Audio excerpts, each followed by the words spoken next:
Good morning, class. In my last lecture, I've already discussed with you how Chaucer's The Canterbury Tales functions as an estate satire, where Chaucer is offering a caricature of every rank of society. So his is a feudal society, and his characters represent the different ranks of a feudal society. And I've also told you how Chaucer's characterization is unprecedented in English literature. You do not have anything prior to Chaucer which shows English feudal society in its varied and diverse feudal form as Chaucer does. Okay, so we have already discussed some of the characters who appear in the general prologue, and in this particular lecture I'll be taking you through some of the other characters who are appearing in the general prologue to the Canterbury Tales. We introduced to the figure of the white-bearded Franklin. The Franklin is a wealthy farmer. He is possessed of lands, but he is not of noble birth. So the Franklin represents the rank of the nouveau riche. Okay, so he doesn't have the pedigree. He is not of noble birth, but he possesses a lot of lands. And Chaucer is characterizing him as an Epicurean. Epicurean, the word means that someone who is given to excessive worldly pleasures, particularly food and drink. So the Franklin loves to drink and he loves to eat. So he's an Epicurean and he's a farmer, and he's someone who is not of noble birth, but he possesses a lot of land. Okay, and he's given to Epicureanism.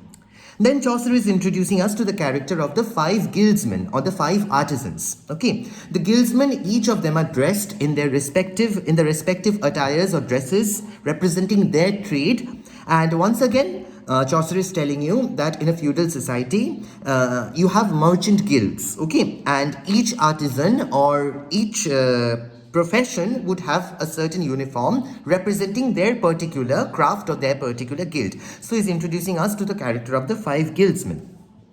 After this, there comes the character of the cook, not very important. And then there's the character of the physician. The physician is a taffeta-clad gentleman, and he is trained in astronomy, and he's also trained in the 4 humours. Okay, now this is the theory of the humours. It was popular during Chaucer's time. It was believed that any disease in the human body was caused by an excess in any of the 4 humours. This is the theory of the humours. It's also called humorism. It goes back to ancient Greece.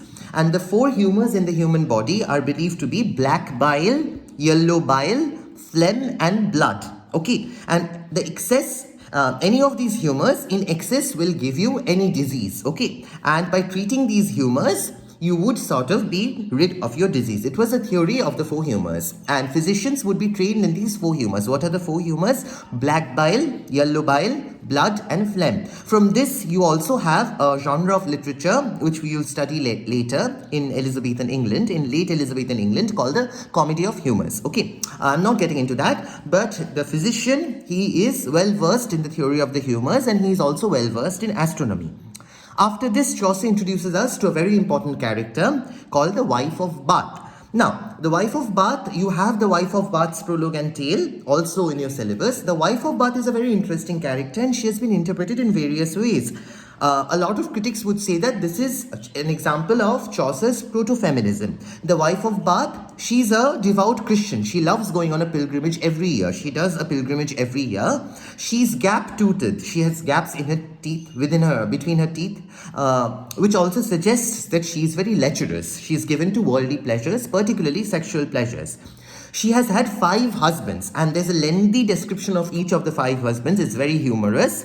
And she's partially deaf in 1 year. She can't hear in 1 year because one of her husbands, during a fight, he slapped her so hard that she went deaf in 1 year. Okay, and the 6th husband is Jankin. Okay, so there's a description of her marriages and of her husbands. Okay, she's a lecherous woman. She's given to worldly pleasures. At the same time, she's also a spiritual woman. She loves to go on a pilgrimage every year. So a lot of critics have read the portrayal of the wife of Bath as an example of Chaucer's criticism of the patriarchy of the period. She's a proto-feminist. She can also seem a caricature of the well-off women of her time. Okay, so there are 2 ways of looking at the wife of Bath. And when I go to the wife of Bath's tale, I'll be discussing her character. Her name is Alison. I'll be discussing her character in much greater detail with you. Okay, next you have the character of the parson. The parson is described as pure of conscience and true to the teachings of Christ. Okay. He enjoys preaching and he enjoys instructing the rest of his parish. But he hates excommunicating those who cannot pay their tithes. Okay. He walks with his staff to visit all his parishioners, no matter how far away. He believes that a priest must be pure because he serves as an example for his congregation or his flocks. He is kind to sinners, preferring to teach them example rather than scorn. Okay. After this is another very important character called the miller. He's red-haired, he's crude, he shares lewd or bawdy jokes, and he loves to drink. He's immensely stout and strong. He is able to lift doors off their hinges or knock them down by running at them with his head. He has a wart. Wart is a kind of, a growth. He has a wart on his nose with bright red hair sticking out of it like bristles, black nostrils, and a mouth like a furnace. Okay. After this comes the character of the manciple. The manciple stalks an inn of court or a school of law with provisions. He's uneducated. At the same time, the manciple is smarter than most of the lawyers he serves. Okay. So these are some of the characters, and once again, I told you this is an estate satire. So Chaucer is offering you a representation of each of these ranks, and he's offering you a caricature of each of these ranks of a feudal society. Okay. Next we come to, just give me a second.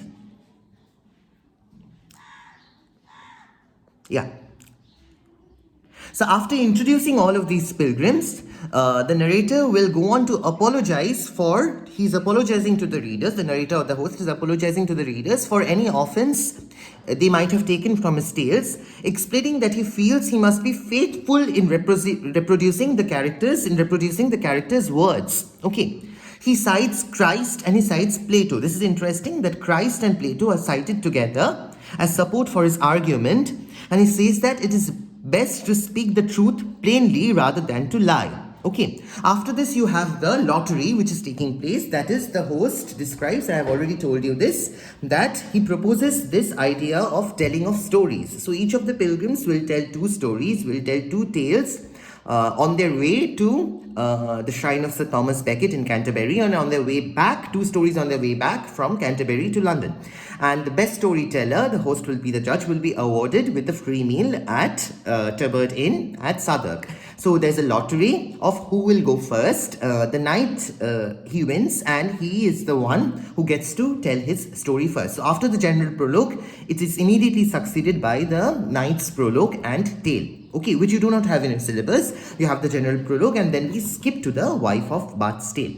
So that's so much for today. If you have any questions, feel free to ask me. There are many characters I have talked about, I've discussed. I could not go into detail about each of these characters, but I'll be sending you some links so you can read up on each of these characters. And Chaucer's art of characterization is once again very, very important, because Chaucer's art of characterization is showing you the diverse or the different kinds of strata or layers of a feudal society. Okay, and he's offering you a criticism of each of these ranks. Okay, he's offering a criticism of the Roman Catholic Church of the time. You have a lot of characters representing the church, but you also have a lot of characters representing the merchant class. You have characters representing courtly tradition. You have women characters, and he's offering you a critique or a caricature of each of these ranks of society. And such a vast sort of plethora of characterization is unprecedented or unforeseen in literature before Chaucer. So Chaucer is the first person who is introducing you to this diverse set of characters who are representing the different ranks of a feudal society. Okay, that's all for now, and if you have any questions, you are always more than welcome to get back to me. Thank you so much.